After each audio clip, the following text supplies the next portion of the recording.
All right, man. So welcome, man, to the GM, man. I am your host, Boulanger, and you guys know what we always do here is we talk about the Ravens and any other relevant information. But right now, the Ravens are relevant in the context of free agency, in the context of being a Super Bowl contender, being in the context of moving towards the top of the NFL heap.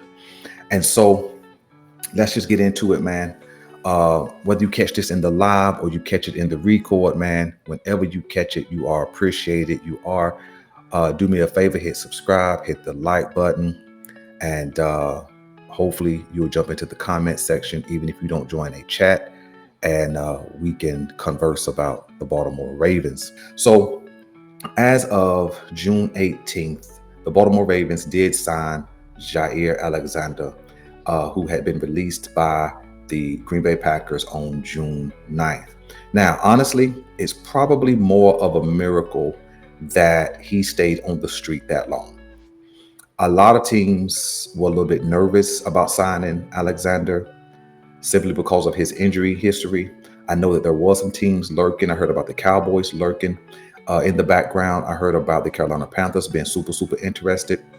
Nevertheless, man, Alexander chose to sign with the Baltimore Ravens for 1 year up to $6 million.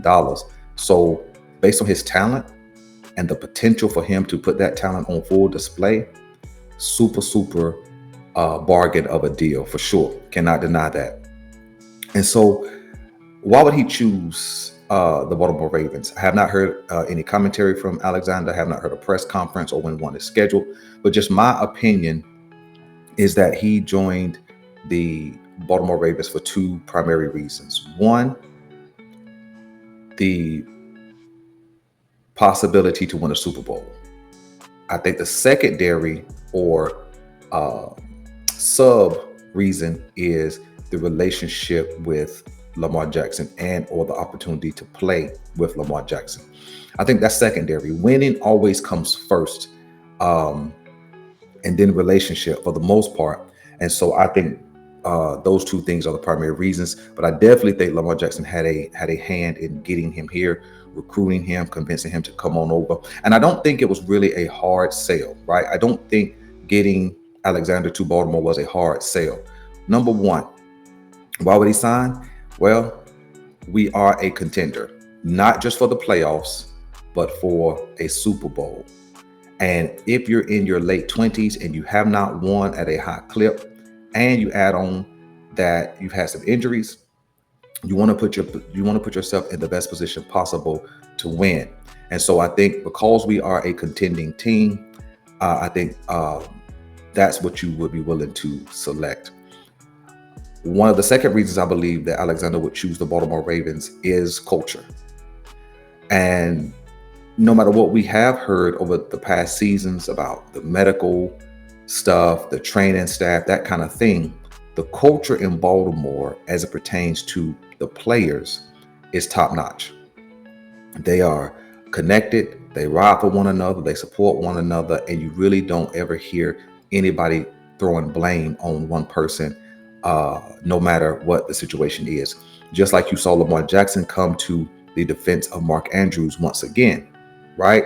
That's the kind of culture that the Baltimore Ravens have, and that's the kind of culture a player wants to be a part of. The number three reason that I think that he would sign with the Baltimore Ravens is because as he is entering his late 20s, I think he's 28, I think he'll be 29 during the season or shortly after, you want to kind of rehab your career and put yourself in position to get your last payday. I think whatever Alexander's next contract is, it's going to be his last big payday. So you want to win. And then if you're winning, you're being seen. If your team is winning, some credit will go to you for your contribution. And so that's how you increase the potential to get that last big payday. So, man, those are the three reasons I think he came to Baltimore. And so, man, winning, culture, opportunity to get paid once again. And so, to be honest, I don't care why he came to Baltimore. I'm just glad he's here.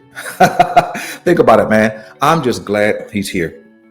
We haven't had a big name signing to our defense in free agency in a long time. When you revisit the history, if we go back to Marcus Peters, Marcus Peters was signed or brought in through a trade.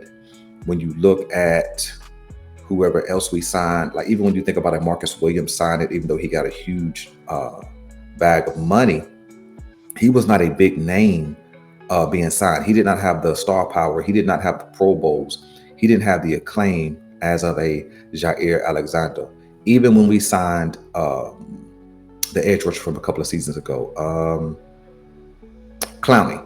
Even when we signed Jadeveon Clowney, he had a big name because he was the number one overall pick. But he had not had the level of career or the accomplishment in his career that a Jaire Alexander has had. And so I think signing him is kind of the big free agent move that we've made probably in what I call the Lamar Jackson era. If you guys can think of anybody that we signed that was somewhat of a big name, by all means, drop that in the chat or drop that into the comments section. I think this is a all-in kind of move. I do. As I've said before, signing Alexander is the kind of move that you see at a trade deadline.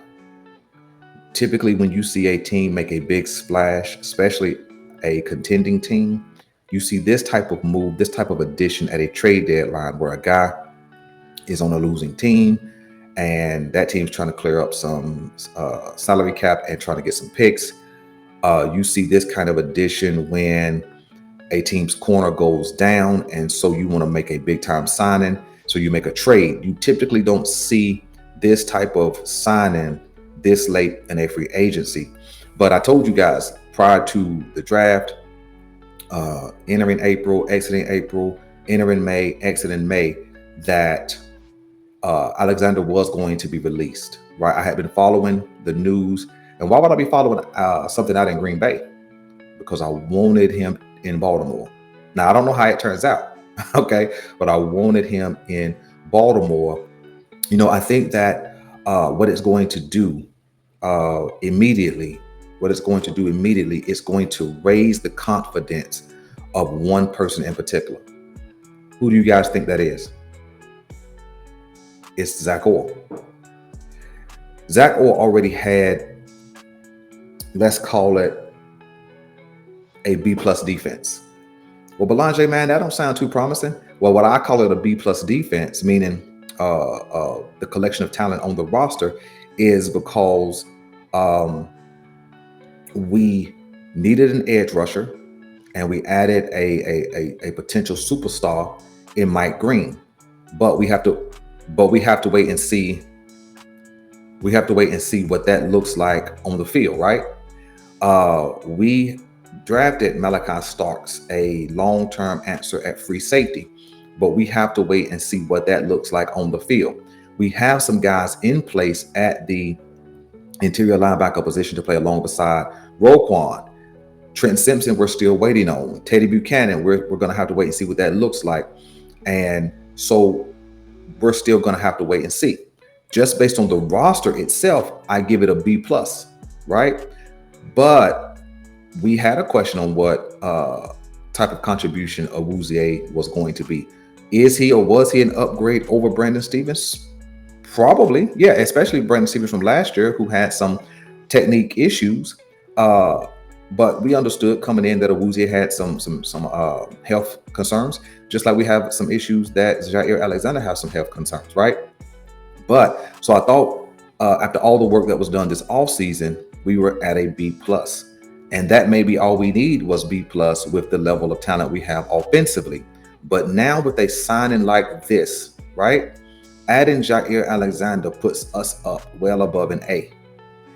I don't expect him to have to play 17 of 17 regular season games, right? My thought is this. If he can give us 14 or 15 games out of 21. Now, Belanger, your math ain't good. It's only 17 games in a season. True. But what I did was max out the potential number of games if we played in the wild card round, if we played in the divisional round, the AFC Championship, and the Super Bowl, right?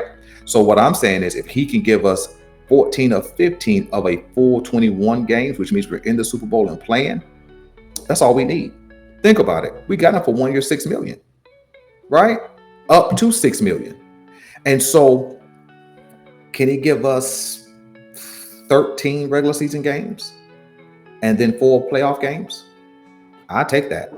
I take that. And then on the backside of that, here we still have Awuzie, which deepens the depth at the cornerback position. Can Awuzie, also with similar health concerns, can he give us 14, 15 of 21 games? Which means one of those dudes should be available even if the other one has some injuries during the season. And then that leaves a little bit more room for a Bilal Coney to develop. I think he absolutely makes this team. That leaves room for a guy like a Longer Beam to develop, which I think he makes the team because I think he's going to be the future slot corner if his ability shows up in the NFL uniform, right?